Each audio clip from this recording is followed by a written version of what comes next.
So you want to make cookies or biscuits, but you do not have an oven, you do not have a mixer, you do not also have a cookie cutter. Don't worry, because in this video I've got you. I'm going to show you two ways you can make your cookies or biscuits on your stovetop or without an oven. Okay, so let's get started. So in my bowl here, I'm going to add the three very simple ingredients we are going to be needing for this recipe.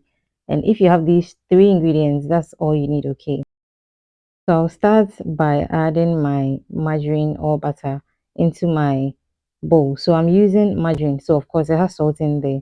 So I didn't need to add any salt. And it's soft, so it's at room temperature. So note that. Next, I was supposed to go in with just the powdered sugar, but Baby was doing her things, okay. So I got confused and added the flour first. And then I'm like, well, the ham has already been done. So let me just add the sugar and then get mixing. But if you're making this, mixing the sugar first with the margarine or butter before you add your all-purpose flour. But whatever it is, you don't need to cream the sugar and the margarine. So you're good to go, okay.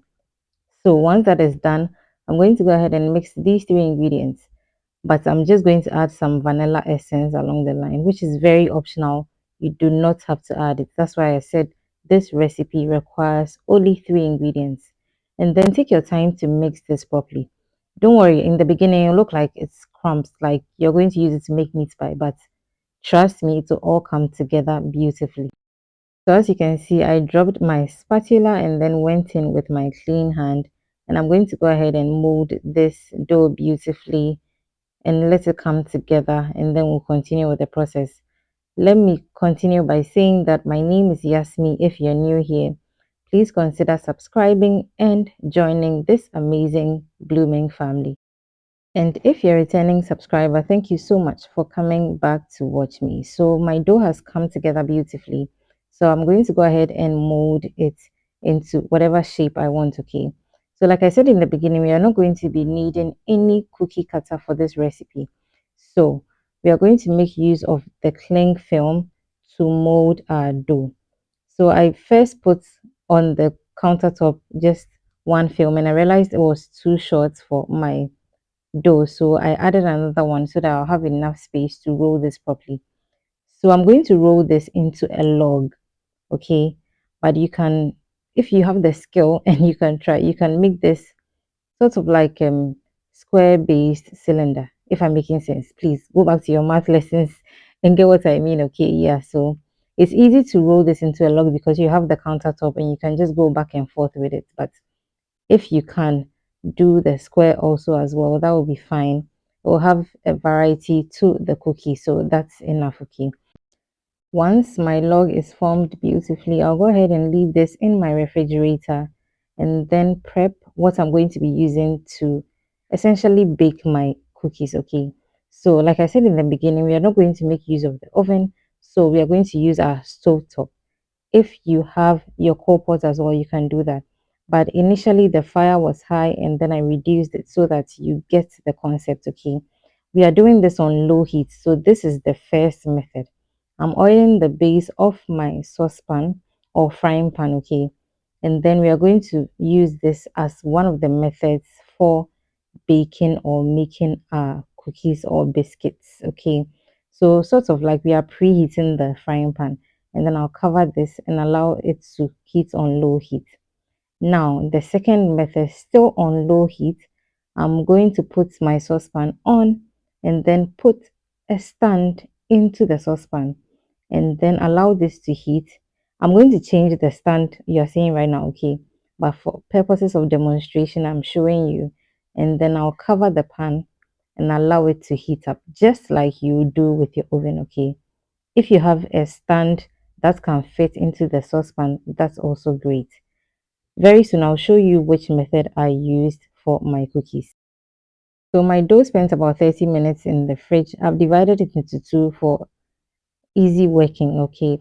So I'm going to just use a knife to cut out my cookies. Don't worry, whatever it is that you can use to cut out your cookies is fine. And also make sure you are gauging, especially if you want to sell these, make sure you are gauging, and or if you like, use a measuring tape or something to make sure that your cookies are sort of like the same thickness, okay, so that it's not like you are swindling somebody or whatever, okay, just to be fair to all your buyers, okay. So I'm molding this beautifully, and I'm going to be using the second method. So that's because for this, the distribution of fire is even.